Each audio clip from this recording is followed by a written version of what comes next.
Apenorrado com o médico veterinário Robson Góes. Doutor Robson, seja bem-vindo aqui ao nosso Panorama 95. Bom dia. Bom dia, Marcos. Bom dia, ouvintes. Um prazer estar aqui mais uma vez. Setembro é um mês onde a gente discuta aí, no mundo animal, a prevenção aos problemas cardíacos. E aí? Olha, como nos seres humanos, os animais também, eu gosto de dizer isso, eles têm problemas cardíacos, tá? Os problemas cardiológicos nos cães, eles praticamente são os mesmos problemas que existem nos seres humanos. Para que a gente possa, Marcos, ter uma boa orientação, é importante que a gente consiga identificar quais os sinais, né, os principais sinais que apresentam esses animais quando tem alguma patologia, alguma endocardiose, né, algum problema cardiológico. A doutor Hermano, queria aqui dar os parabéns a doutor Hermano, que é o médico veterinário cardiologista que atende na nossa clínica quando solicitado, né? Doutor Hermano é um profissional da cidade de Patos, um extraordinário profissional reconhecido no estado do Rio Grande do Norte, Paraíba, Pernambuco. E ele nos dá a contribuição falando da cardiologia. Então veja só, quando você encontra um cão ou um gato com problema de cansaço, quando você tem um animal que apresenta muitas vezes ali uma cianose, a linguazinha roxa, o olhozinho roxo, animal que apresenta tosse, né? Intolerância ao caminhar, quando você tenta chamar esse animal para caminhar, ele está ali com fadiga, cansaço. Isso aí todos são sintomatologias que os animais cardiopatas eles podem apresentar. Esses sinais são sinais patognomônicos, quer dizer, são sinais obrigatórios naquela doença ali. Não, ela pode ter em outras doenças também. Tá? Ele pode apresentar outras doenças, mas é interessante investigar. É interessante que se você tem um animal que ele, quando vai caminhar, ele cansa, se é um animal que tosse, se é um animal que vai, ao você tentar fazer exercício, ele já fica com palpitação, ele já fica cansado, ele já fica com a linguinha roxa. Isso aí é interessante investigar para ver se tem alguma patologia cardíaca nesse animal.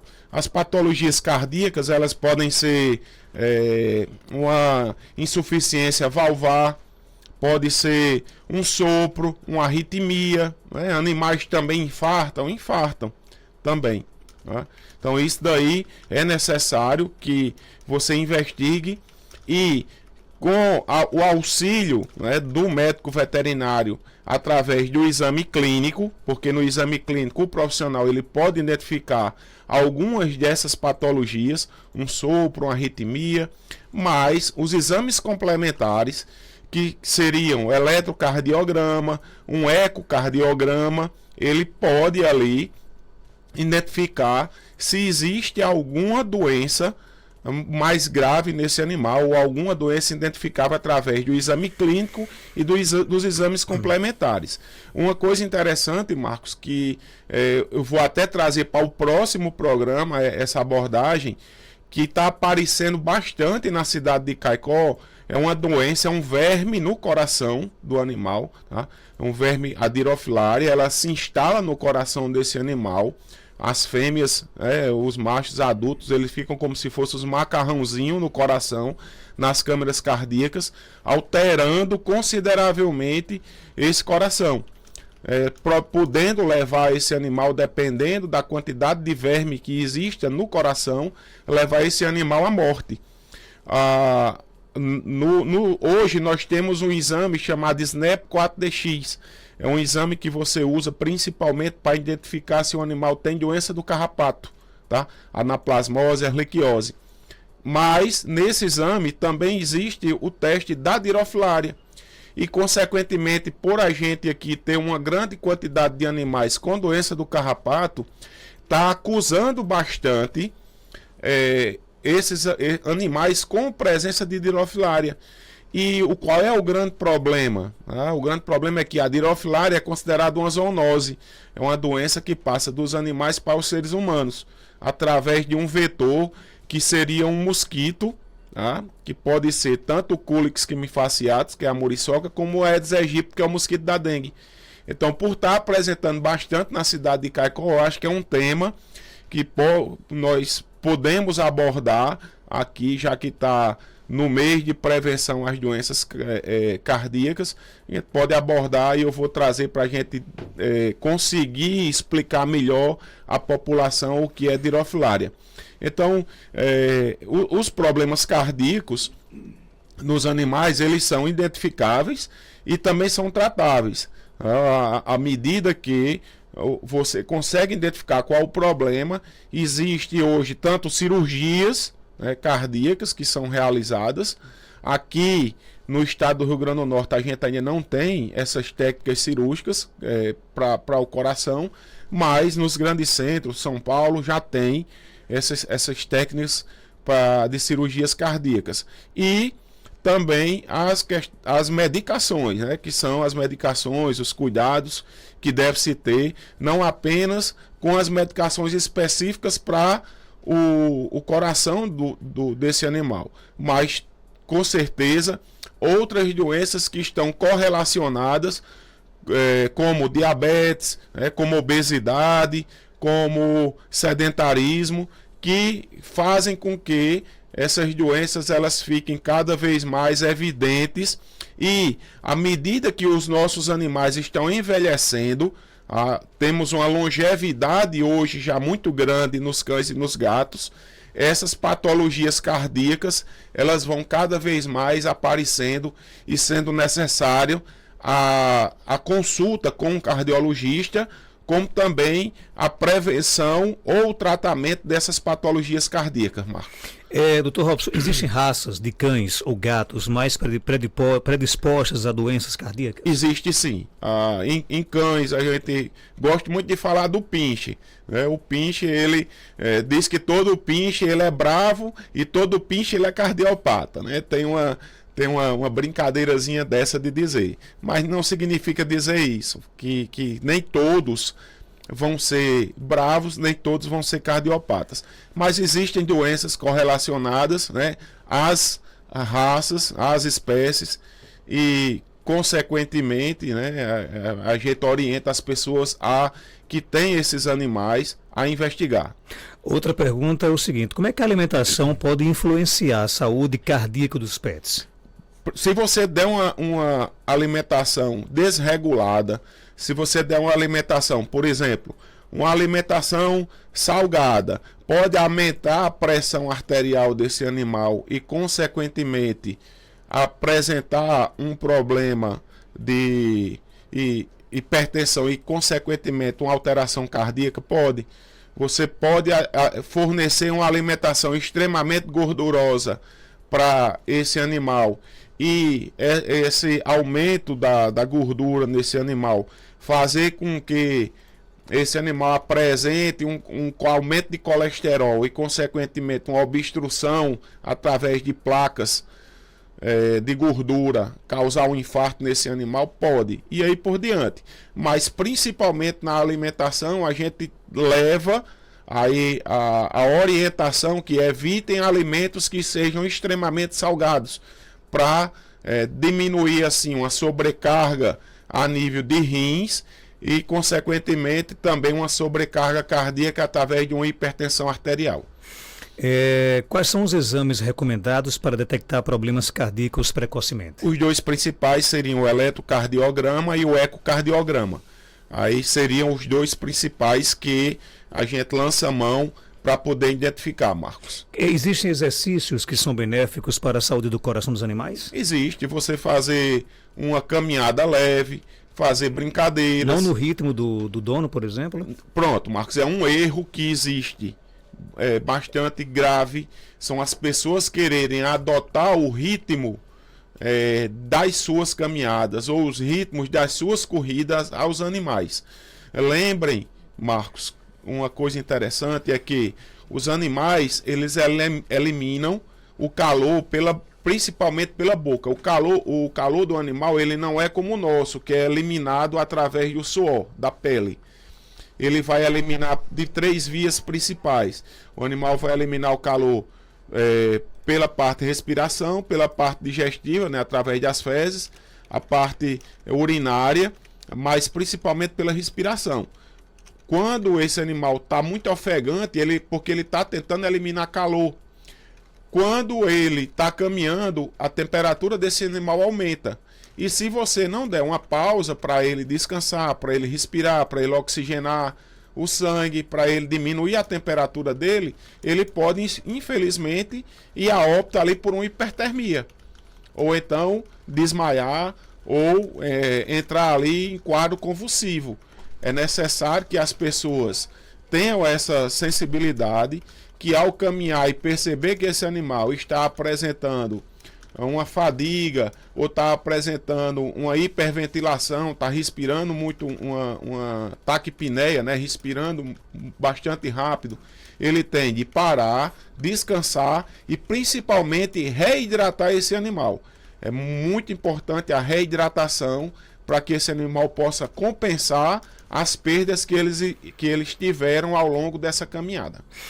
Queria saber, peguei uma gatinha para criar, ela está espirrando e o nariz escorrendo, ela está gripada e o que é que eu dou a ela?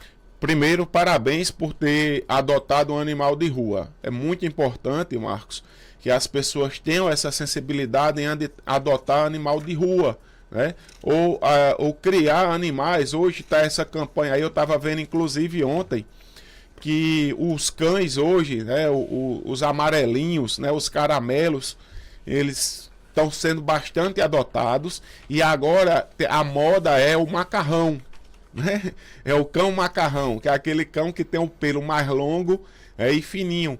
Consequentemente, fica aí os parabéns. Quanto à questão dessas doenças respiratórias em felinos, nós chamamos de complexo respiratório felino.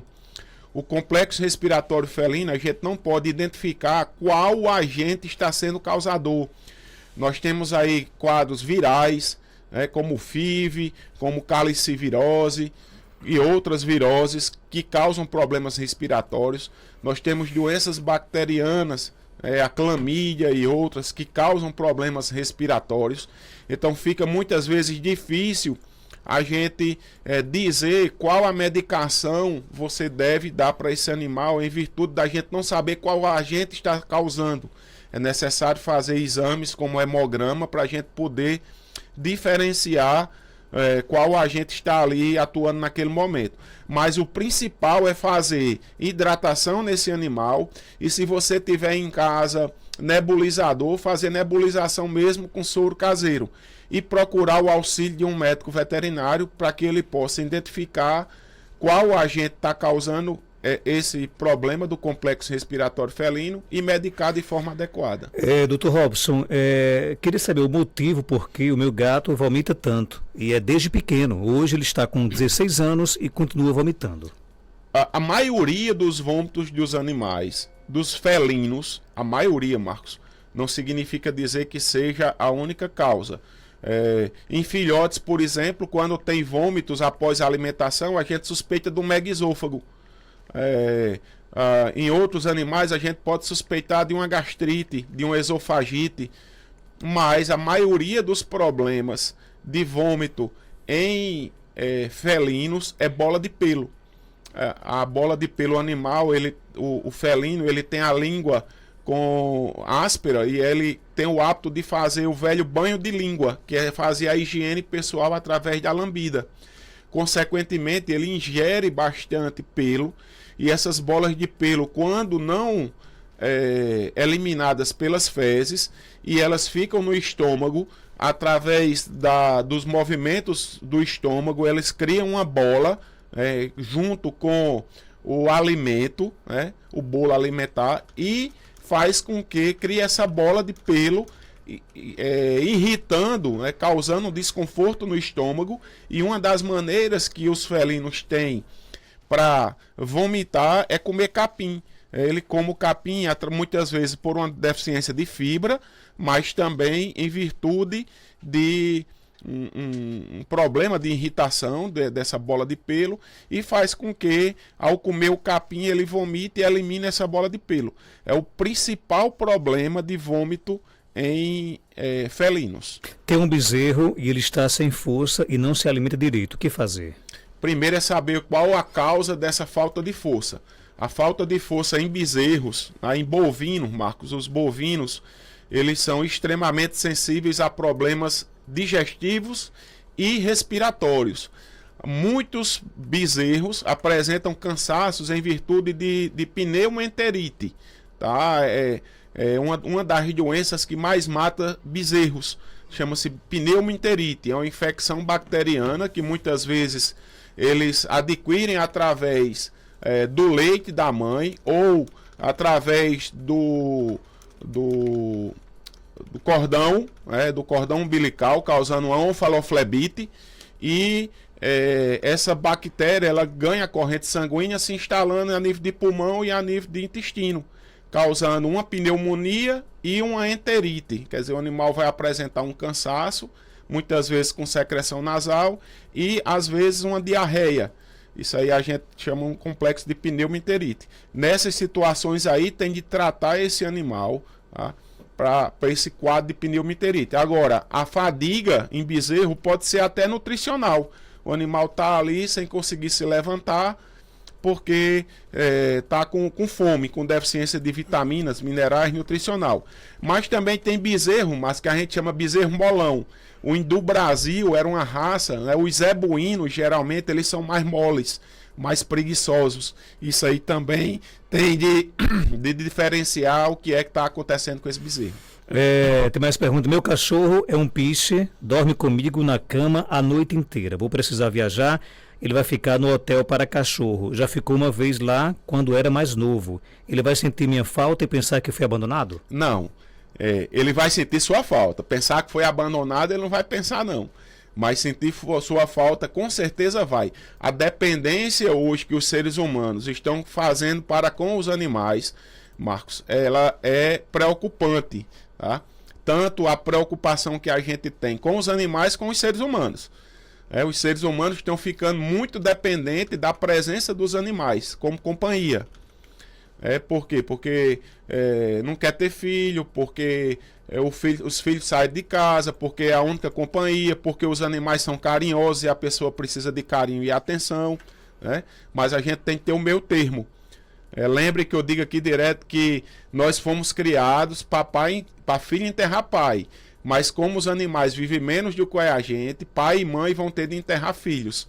Então isso aí a gente tem que estar preparado para isso. A questão de você sair e o animal ficar no hotelzinho, resolva. Pegue um paninho seu, uma camisa, um lençol, alguma coisa que seu animal é acostumado e tem seu cheiro. Bote seu perfuminho nele e leve lá para ficar na caminha, no local onde ele vai dormir lá no hotelzinho, que ele vai ficar sentindo seu cheiro e vai ficar muito bem, e você viaje e curta a sua viagem e fique bem tranquila. Tem um gato criado totalmente dentro de casa, pode criar algum trauma ele sem sair na rua, por exemplo? Tenho medo de deixar sair, pois já perdi alguns em deixar sair. Olha, ele não vai criar trauma, tá? O gato, ele é um animal semi-domiciliado. É um animal que, se ele tiver acesso à rua, ele vai sair. Ele vai querer sair para namorar, ele vai querer sair para caçar, ele vai querer sair para passear. Isso aí é uma característica do animal felino. O animal dentro de casa pode adoecer? Pode sim. Muitas pessoas acham que por manter o animal 100% dentro de casa, vai impedir que esse animal adoeça. Do mesmo jeito que seu animal consegue sair de casa, outros felinos podem entrar na sua casa. Mesmo sua casa sendo num primeiro andar, sendo protegida, eles podem conseguir invadir sua casa através de uma janela, de outra coisa. E ao brigar com seu animal, ou ao beber água no coxo do seu animal, ou a comer a comida do seu animal, ele pode estar transmitindo doenças para ele, Marcos. Isso aí. Outra, seu animal já pode ter nascido com doença. Muitas pessoas dizem, meu animal nunca saiu de casa, não tem a menor possibilidade dele ter uma calicivirose. Ele pode ter nascido com a doença, ele pode ter pego a doença da mãe. Então isso daí também é necessário que a gente tenha essa sensatez. Impedir que seu animal saia de casa vai causar algum transtorno psicológico para ele? Não. Agora, dê condições que ele possa caminhar dentro da sua casa, que ele possa escalar, que ele possa afiar as unhas, que ele possa brincar. Se você der todas essas condições, não tem problema nenhum em você mantê-lo dentro de casa. Dr. Robson Góes, ele é médico veterinário, está na Clínica Veteripet, na Rua Augusto Monteiro, 569, Centro de Caicó. Telefones 3421-1263, WhatsApp 99962-1907, o Instagram, @Veteripet. Obrigado pela sua participação. Obrigado, Marcos, e um bom final de semana a todos. E a gente volta já já com